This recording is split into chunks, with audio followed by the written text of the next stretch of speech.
কি ভাতিজারা, শাকিব খানের এই সাফল্য দেখে নিশ্চয়ই এখন অনেকের ফেটে যাচ্ছে। ফাটবেই তোরে ভাই, শাকিব খান বলে কথা, শাকিব খানের সাফল্য বলে কথা।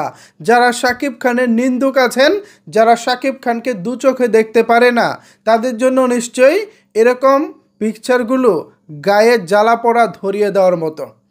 বাংলাদেশ থেকে তুফান সিনেমা মুক্তির আগে বাংলাদেশের কিছু হলুদ মিডিয়া, বেশ কিছু হলুদ সাংবাদিক এই তুফানের বিপক্ষে নানা রকমের অপপ্রচার করেছেন, কিন্তু দিন শেষে কি তুফানের সাফল্য আটকাতে পেরেছেন? পারেননি। এরপর বহির্বিশ্বে America, Canada, Netherlands, Ireland, Australia, France, Spain থেকে শুরু করে এমন কোনো জায়গা নাই যেখানে শাকিব খানের তুফান চলেনি, এমনকি সাফল্যের সাথে চলেনি এমন একটা জায়গা দেখাতে পারবেন না। বাংলাদেশের পাশাপাশি বহির্বিশ্বে দাপটের সাথে ব্যবসা করেছে তুফান, স্টিল নাও এখনও করে যাচ্ছে। এবার সেই সব ব্যবসাকে পিছনে ফেলে দিতে আগামী 5 জুলাই ভারতে যাচ্ছে শাকিব খানের তুফান। বাংলাদেশের সিনেমা ইন্ডাস্ট্রিতে অলরেডি একটা তুফান বইয়ে দিয়ে শাকিব খানের তুফান যাচ্ছে এখন ভারতে। এই যে বিভিন্ন যে বিলবোর্ড আপনারা দেখতে পাচ্ছেন, এগুলো কলকাতার বড় বড় পয়েন্টে, যেখানে কলকাতা কিংবা ভারতের অনেক নামি দামি তারকাদের বিলবোর্ড বা পোস্টার শোভা পায়, ঠিক সেই সব জায়গায় স্থান করে নিয়েছেন শাকিব খান। আমার স্পষ্ট মনে আছে, আজ থেকে ঠিক প্রায় 7 থেকে 8 বছর আগে শাকিব খান স্বপ্ন দেখতেন যে তিনি বিমানবন্দরে কোনো দেশে যখন যাবেন, এয়ারপোর্ট থেকে পাস হওয়ার পর পাস হয়ে রাস্তার বড় কোনো বিলবোর্ডে দেখবেন শাকিব খানের সিনেমার ব্যানার ঝুলে আছে, শাকিব খানের সিনেমার একটি বিলবোর্ড ঝুলে আছে, পোস্টার ঝুলে আছে। এরকম দেখার একটা স্বপ্ন তিনি পোষণ করেছিলেন, মনে মনে সেই স্বপ্ন বুনেছিলেন। আজকে সেগুলো বাস্তব। স্বপ্ন দেখতে হবে ভাই, স্বপ্ন দেখলেই না তবে বাস্তব হবে। শাকিব খান একজন স্বপ্নবাজ মানুষ, স্বপ্ন দেখতে পছন্দ করেন এবং সেই স্বপ্নই তাকে একদিন সাফল্যের কিনারায় নিয়ে গেছে বা সাফল্যের কাছে নিয়ে গেছে।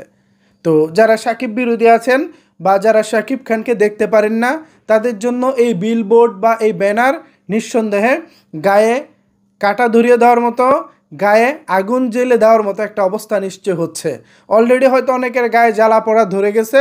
তো বেশি জ্বালা পোড়া করলে বুড়িগঙ্গার মধ্যে যে নদীটা আছে, সেই নদীতে গিয়ে হাবুডুবু খেতে পারেন, সেই নদীতে গিয়ে ডুবুডুবি করতে পারেন।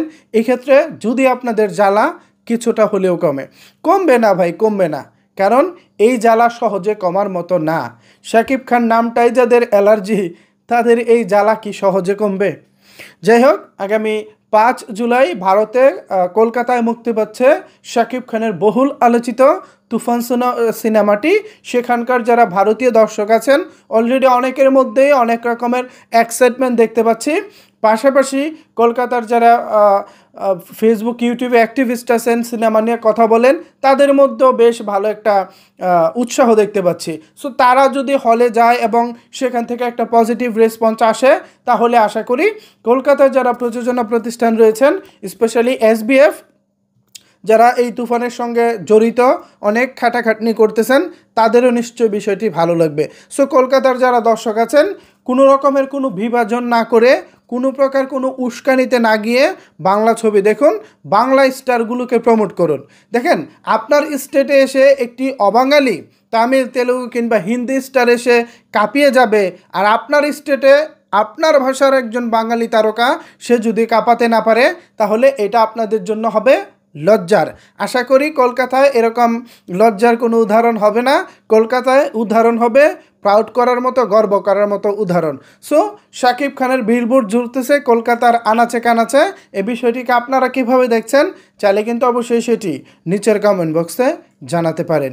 ধন্যবাদ সবাইকে সম্পূর্ণ ভিডিওটি দেখার জন্য।